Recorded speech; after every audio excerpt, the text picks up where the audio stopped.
Hello ladies and gentlemen, and welcome back to another game of Beyond All Reason. This is the second episode of Mentorship game where we will be reviewing the eco play of the player Lebanon. Lebanon will also be representing the red team, being their leader on the eco spot in this game, while on the other side of the map the blue team leader in Cortex will be Sireth, playing in the air spot. As we have a bit of time, we'll be presenting the co-leaders of this game, which will be Bing Bing Bang, the green commander on 22 open skill with silver chevron, and the yellow commander whose name is Decoy Calm with 21 open skill and a silver tail. So let's jump straight into it. We can see Lebanon opening in a very interesting way. I think the build order was triple max into solar panel, into battery, into two of these wind turbines. I might be mistaken, but what we can really see is that he had quite some e-stall and still has. The wind isn't really great and the battery is not really necessary in the beginning of the game, so that was an ideal play. Starting his lab out, starting to pump out a constructor. Clearly he's stalling energy quite a bit and he got his commander bugged out. Yeah, okay, that's not a situation you want to get yourself into. I think we will have to report this bug. But yeah, he is clearly stalling energy, having also the problem of not being able to move his commander at the moment. And he's building wind turbines. I wouldn't advise that, really, because the wind speed is bad and it's going even further. And it is reaching, it reached almost 1.8 and then it's starting to get back up again. He's trying to get his commander out. Yeah, he made it. Okay, very nice.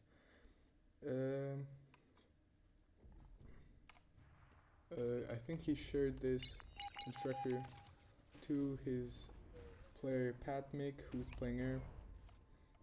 Even more wind turbines, trying to compensate for the relatively low airspeed, and starting to build his mexes and some wind turbines.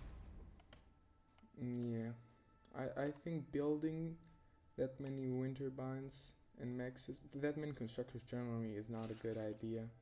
Maybe going for some build power would be the play, but we will see. The fronts are forming. I do not know if we have scouting yet. Yes, we do have scouting, so we do know who the opponent eco player is. It's the purple commander going by a non-offensive name. Isn't that convenient? So you can see that the Lebanon has pumped out 5 constructors for himself, plus 1 for his enemies. No, for his teammates, sorry. And now he's reclaiming the lab, which is a good idea, but probably what we also need to see is a commander self-destruction. Move it to the commander somewhere where there's enough space so nothing will be affected by the explosion, and then self-destruct him so you have enough metal to reclaim to put into these T2 labs, because they're extremely expensive. Right now he is overflowing. No, he's good. He's producing quite a bit of metal. Wind is very nice, but I think there's no problem in that. Making 3 construction turrets. That is an interesting play, because you need a lot of metal will be flowing into this lab with 3 construction turrets. So meaning generally I wouldn't build 3 immediately, maybe 1 or 2. And if I do so, definitely sacrificing the commander would be the play to get about the 1200 metal from the commander. And well, I think instead of trying to do this, sacrificing will be better. But let's move on. We can see here that very nicely these converters are being set up, wind turbines. As I've said, as I've been marked upon maybe from another mentor, Sekrus, well, a true mentor, I'm just doing this because I want to become one. But you should not build too many things at once, because that means that you will build these things a lot slower. But I don't think that's really the problem, as wind turbines do not cost that much metal, approximately 37 each, and of course these converters only cost energy, which is very convenient. Now again, because you are not sacrificing the commander, you will be really slow on making yourself a constructor. But I really like that the first constructor is going immediately to upgrading your own mexes, which is very important. And I think he pay? I do not see the yellow commander paying for a constructor. I don't know if that's just him trying to deceive Lebanon, or it was a joke. I think it's a joke based on the emoji right here. So we can see he's trying to upgrade his mexes, but still doesn't have the metal. Metal income is very crucial, very problematic. I do like that we have this second constructor going and helping out the first one. Generally, I'd say it's a decent start for the 3 chevrons and the 22 open skill. Let's take a look at his opponent right here. A non-offensive name. We can see that he has sacrificed his commander right here. His wreckage lies, and his grave has been stomped upon by by energy converters. And of course, because of that, he has his lap a lot earlier, facing the wrong way. But he has his T2 mexes already going. Now back to Lebanon. He has a medium transport, no, a light transport, to hand out his how's it called, constructors, T2 constructors, which is very good. I really like it. It's important, especially if you're actually getting paid. Maybe also giving some for free wouldn't be the worst thing, but it really helps the team out to get these T2 up and going really quickly. Now what we're having here is 2 idle constructors, which is never a good thing. If you do not have what to do with your constructors, wind turbines are always the best option. It doesn't hurt, the wind turbines are really efficient in all that glitters. It's just a very powerful play, and it can go wrong pretty much. Now what I'd like to see is, I don't know, this solar panel being eaten up. I am a huge Brightworks fan, and I also have to say that I now understand why Brightworks makes so many comments about reclaiming your solar collectors, the basic ones at least, because they have a lot of metal, 155 metal, only producing 20 energy. And if we go look for the same amount of metal, 155, nope, that's too much, about that much. You can look that wind turbines on a decent wind speed, on the average, a bit above average wind speed on all that glitters, are double as effective. And of course this metal is really needed. Now that we already got our T2 mexes up and running, I think it's time for maybe going into a fusion reactor, and sending one constructor to get your other mexes.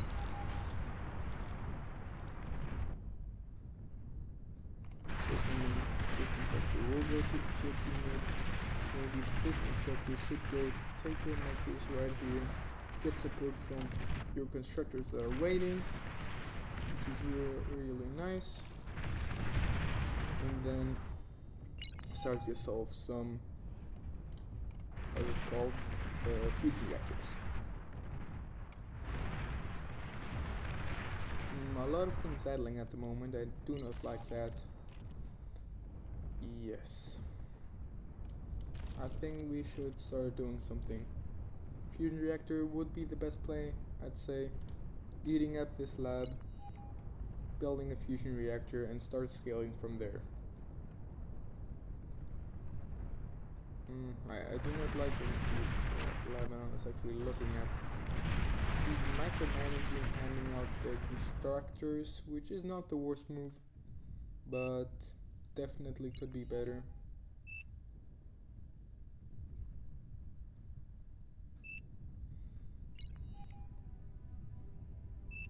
Yeah, very nice. He's starting to go to a point where he will start leaking metal. I think what we need is immediately to have a huge constructor and start building fusion reactors. And I think that's what we're going for. Yes. I really like this play. More, and I think these constructors should be supporting the C2 constructor. Now we're still waiting for this, fusion reactor. Very nice. I really like the build order at the moment. We do especially need more build power going into an APHIS. If there's one thing I've learned in Beyond All Reason is that APHIS really are not that powerful, especially when you're ecoing. Not because they're bad as units, but because they do not offer you something that is efficient in the time you're playing, because it takes a lot of time and they're not that bad.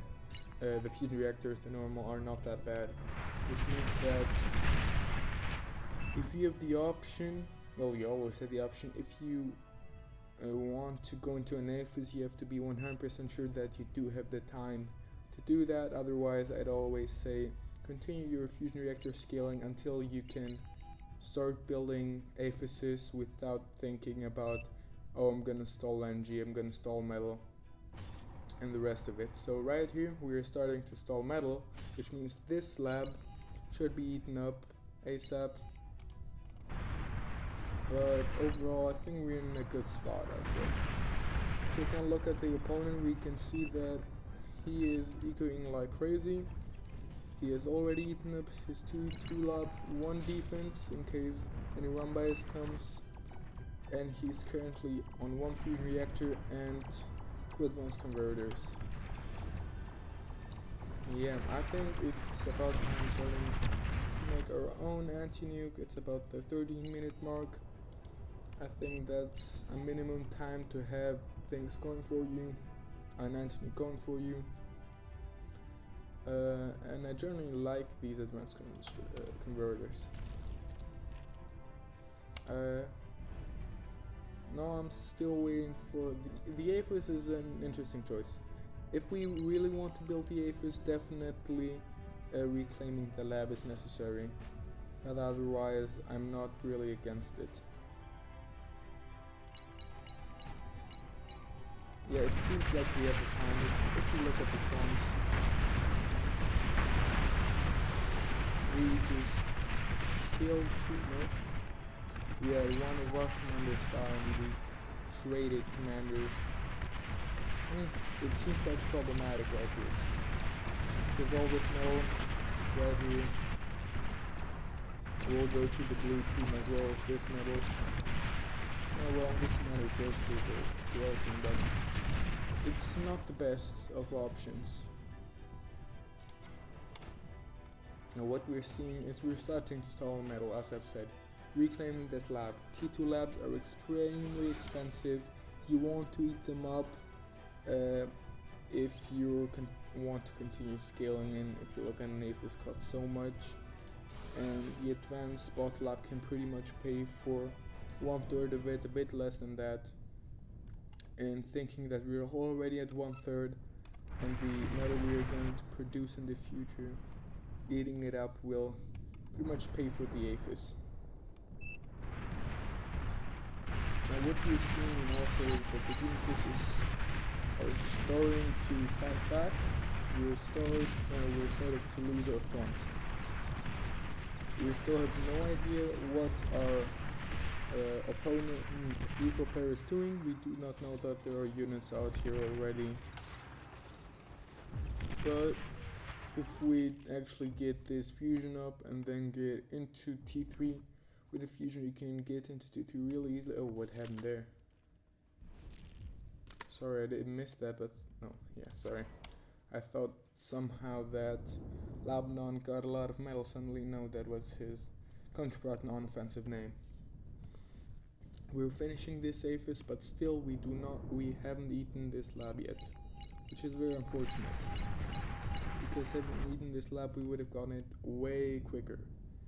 Now, I think if we compare the economy right here of non-offensive name, only 1,190, well, a lot of metal, but because he has enough energy, one fusion reactor is enough to build an aphis with how many? 10 or so, maybe more. Enough for energy wise, but the only thing is metal. So I'd say if now he has eaten the lab. No, yes, he has. Beautiful.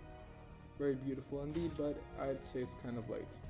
Because these advanced energy converters do not really need metal, but this metal can easily go into, well, another aphis or even better, T3. But definitely what we're missing at the moment is an anti-nuke. Anti-nukes is very important for the eco player and is expected to be built around this spot, I'd say, so it covers all these players. Wait, sorry. It covers the... Man. Drawing is not my thing today. It covers these players right here with this radius, and that's really an efficient way to do it. Now what we're seeing here is the commander is being walked through the thing like this. Well, you can do that for space, and I think it's very convenient, but of course trying to get some things out would be the best play. Units out, prioritizing that over doing this. Also, what I like to do is after I build some things, I like to bring my commander forward, so as if any push comes through, I can begin it with commander. Because always remember, your strongest weapon in whatever stage of the game you are is how is it called? The D-gun of the commander. Now, we heard from I don't know what color that is, commander, dark brown commander, that there are snipers. Let me try to find it. Oh well. I think it was about here. So we do know that there was some kind of interaction, mainly snipers.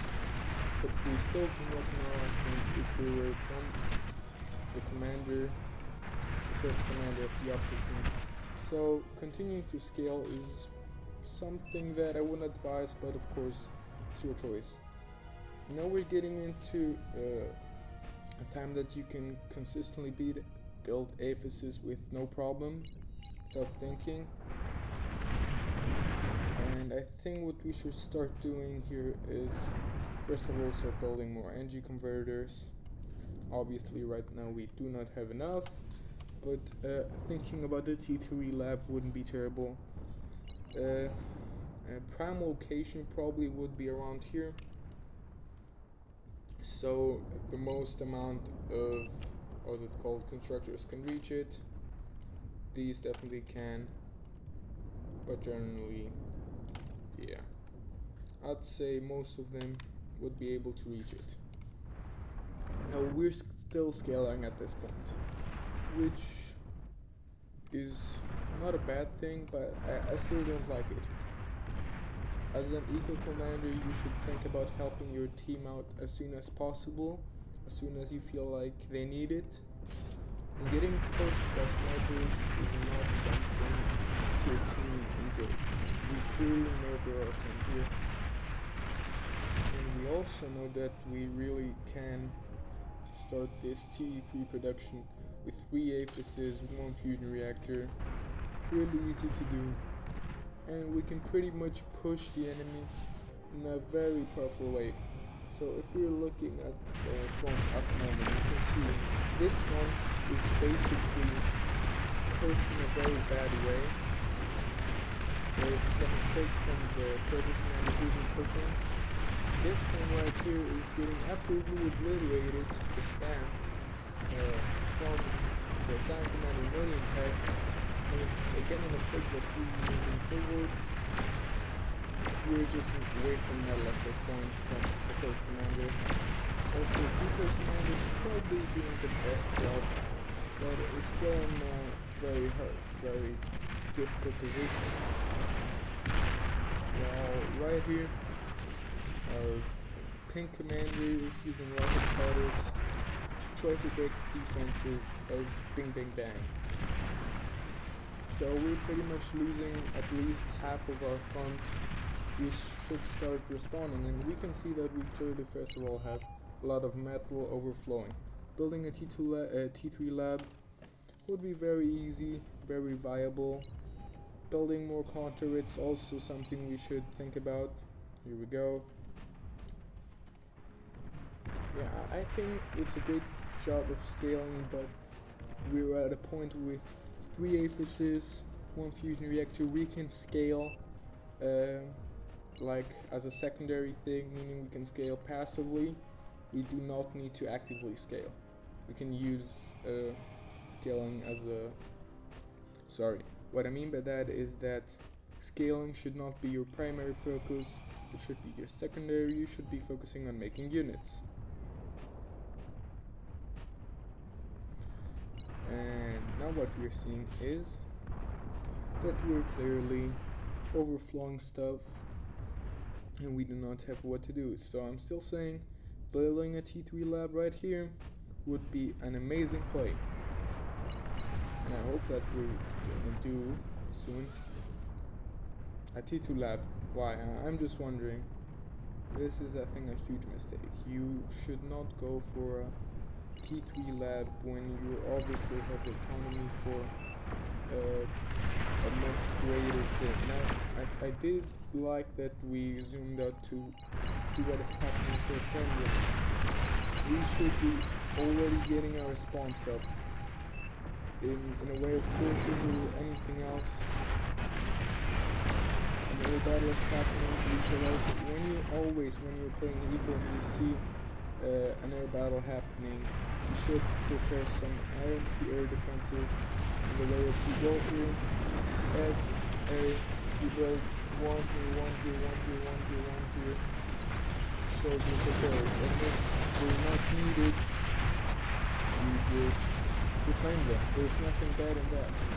But if something happens like bombing around right here, you're absolutely cooked. Yeah, and I think that was the game pretty much for Lebanon. I do not think that there's anything more to it. Let's go forward to see if there's anything to do. Does it like constructor if you will start rebuilding?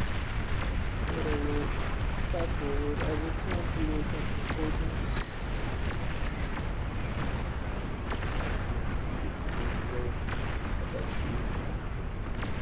But anyway, what I wanted to say is that pretty much some mistakes made are definitely no utility buildings, no anti-nuke, no anti-spy dog, no anti-air, especially if you're seeing that there's going to be an upcoming battle and you see that your team probably can't win it. Building some quick anti-air is really easy to do. So I think there is not much chance to continue to watch Lebanon. We're just doing some very bad terminal speed. with you to what is happening in the opponent team. Our friend here, a non-offensive name, has successfully scaled up to 4 fusion reactors in a bit. A lot of these, or they called advanced energy converters. What could be easily done is if you have some of these spy tanks, which a mistake that could happen to an offensive game, spy tanks from the Armada, how's it called, vehicle faction, would just come here, destroy one of these energy converters, everything would blow up except the aphis, and set them back to the Stone Age, metal-wise and build power-wise. But we can clearly see that from these defenses, I don't know, but from here, yeah, we can see that there's nothing really they can do. The match is pretty much lost as soon as the commander lost his base, unless we also manage to destroy non-offensive names base in some way, who is just killing at this point, which is I don't think really needed, because you know you've beaten your opponent, there's no competition, you can go into 2-3 and not worry anymore.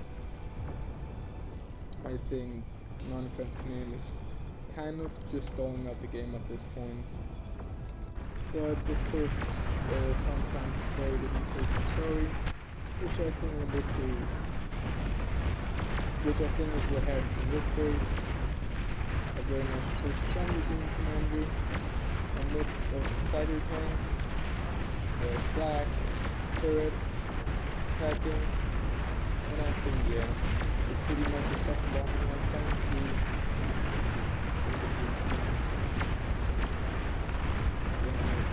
It's pretty much the end game bombing line, although there's a lot of hands here, and these are too much world banks.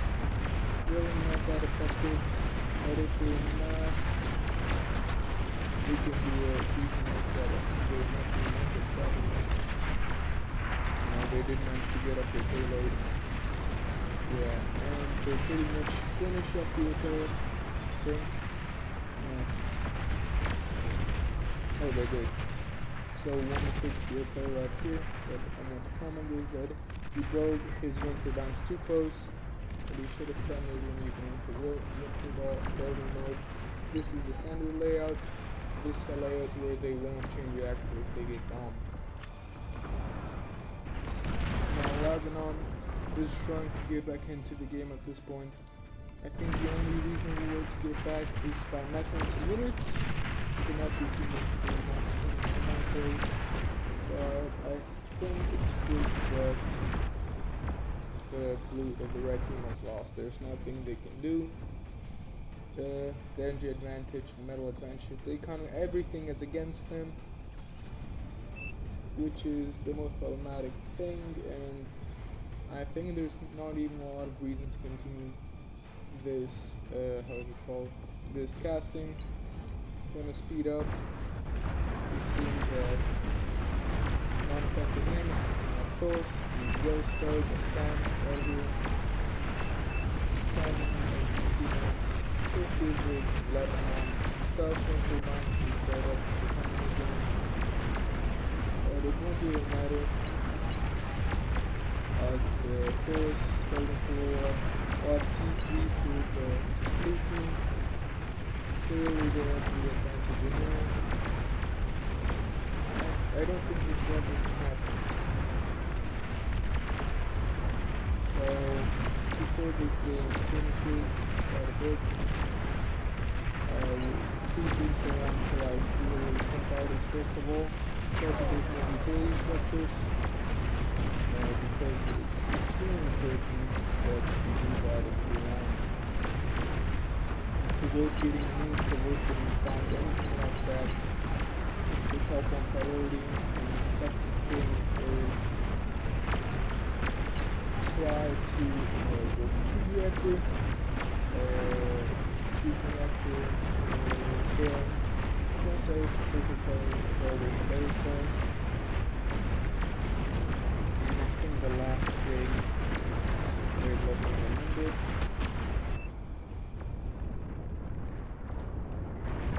Yeah, it's trying to go for a T3 earlier. Start with the passive instead of actively. It will help you win games more consistently.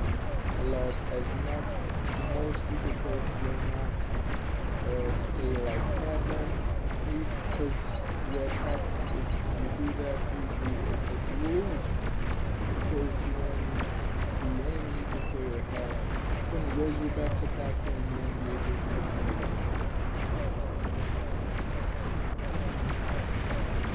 We're still waiting for the result number.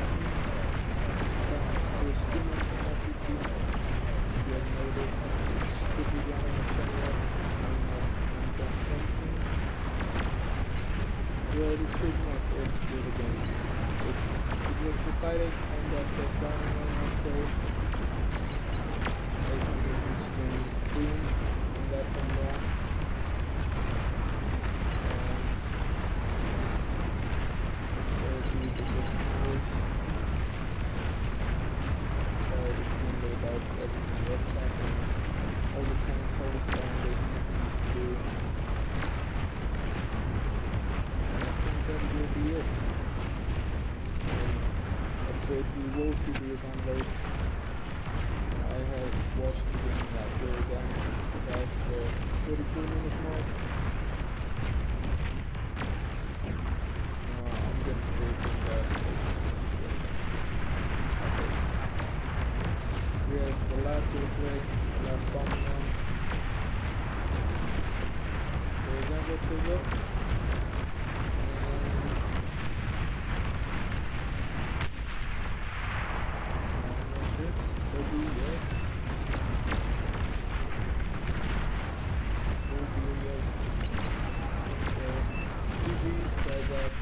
Commander, Eco Calm, space explodes, the commander of Lebanon dies, and the vote passes. Well, that was the game. Very nice indeed. It was an overwhelming power that was put out, I think, by all players, not only by the battle ended. Team. By a non-offensive name. So let's look at what could happen better. Yeah, very nice. So looking at the team stats. Metal produced. You can see. Where is it about the bombing run? Here. That's Lebanon. He had more metal produced than his opponent. He was outscaling him before he got bombed. NG produced even more, still outscaling him, and pretty much, where is it? Not much metal sent or energy sent. He was in a very good line at that point. So what we really want to look at is that he did not change to units in time. He didn't go for that T3 lab for this passive units. You can see aggression level -12, non-offensive was -10, but the main problem was that there's nothing Lebanon could do because he didn't have a T3 lab up and going. Another problem was unit efficiency. 25% unit damage efficiency, sorry. He had nothing to use all this metal for, all these units for, and it ended up blowing up. While non-offensive name used his resources, very nice indeed. Now, the main problem wasn't really Lebanon. It was a mistake from the air player he could not handle. It was the worst player from the red team against the best player of the blue team, which meant it was pretty much obvious that they would lose the wind battle, their battle. So if at anything to suggest, I would say that next time, if you see that there's an unbalanced matchup, or you see that you might be losing the fight that is happening at the moment in the air, let's see, you see fighters popping up right here, start building anti-air defenses. Reason is, worst thing that can happen is you actually wasted that metal because you won the air fight, the air battle, and now you just have to reclaim it. So there's no loss. You should always remember, build utility units. One of the things I do myself is, as a nomadic commander, I can do that.